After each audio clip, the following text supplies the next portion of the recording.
बिस्मिल्लाहिर्रहमानिर्रहीम। अस्सलाम वालेकुम दोस्तों, उम्मीद करता हूँ आप बिल्कुल ठीक ठाक होंगे। दोस्तों आज है 10 फरवरी सन 2021 और दिन है बुध का। ओमान सुप्रीम कमेटी का इजलास हुआ और फैसले आ चुके हैं और कुछ सूबों में, कुछ गवर्नरेटरों में जो एक्टिविटीज़ हैं वो भी बंद हो रही हैं और कुछ जगहों पर जो होटल वगैरह हैं, कैफ़े हैं, इनमें जो तादाद है आदमियों की वो भी कम हो रही है। इसके अलावा जो बॉर्डर के रास्ते आएंगे तो क्लियर करता चलूँ, जो इस वक्त ओमानी बाहर हैं और वो बॉर्डर के रास्ते उनको आने की इजाज़त है। और ये आज आर्टिकल आया है और आज आर्टिकल से लेकर 10 दिन के लिए उनके लिए परमिट है। 10 दिन में वो ओमान में आ सकते हैं, यानी जो ओमानी हैं वो बॉर्डर के रास्ते ओमान में आ सकते हैं, लेकिन जो भी उनको करंतना करना है उसका टोटल खर्चा उनका अपना है और वो मस्ट करना है।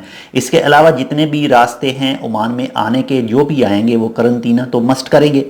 और ये ओमानियों को 10 दिन का टाइम दिया गया है, 10 दिन का परमिट है। 10 दिन में वो वापस आ गए तो आगे उसके बाद में बॉर्डर बंद कर दिया जाएगा और जब तक दोबारा बॉर्डर ना खुलेगा तो वो दोबारा इंटर नहीं हो सकते। जब तक बॉर्डर खुलेगा तो फिर ही वो इंटर हो सकेंगे ओमान में।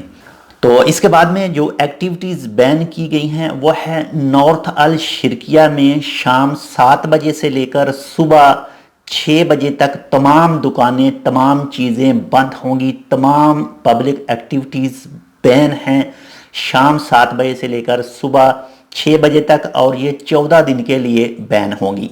इसके बाद में ये स्टार्ट हो रही हैं जुमा 12 फरवरी 2021 से 14 दिन के लिए।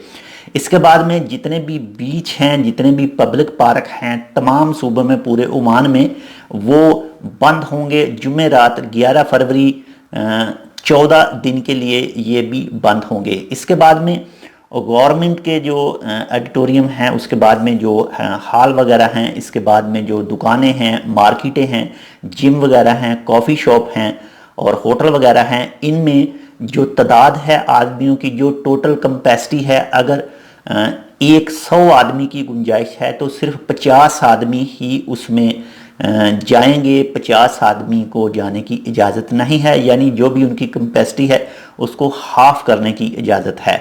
तो ये कुछ फैसले ओमान सुप्रीम कमेटी ने आज किए हैं। बाकी इसके हवाले से कोई मज़ीद अपडेट आएगी तो वो भी इंशाल्लाह आपके साथ शेयर की जाएगी।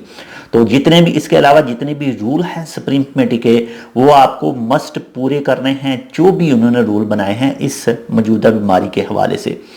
तो मिलते हैं दूसरी अपडेट के साथ। अगर आपने अभी तक हमारा ये channel tech with Urdu subscribe नहीं किया तो आप इसको सब्सक्राइब कर सकते हैं मज़ीद ऐसे ही अच्छे और मालूमाती वीडियोज़ के लिए। तो मिलते हैं दूसरी अपडेट के साथ, तब तक के लिए अल्लाह हाफिज़।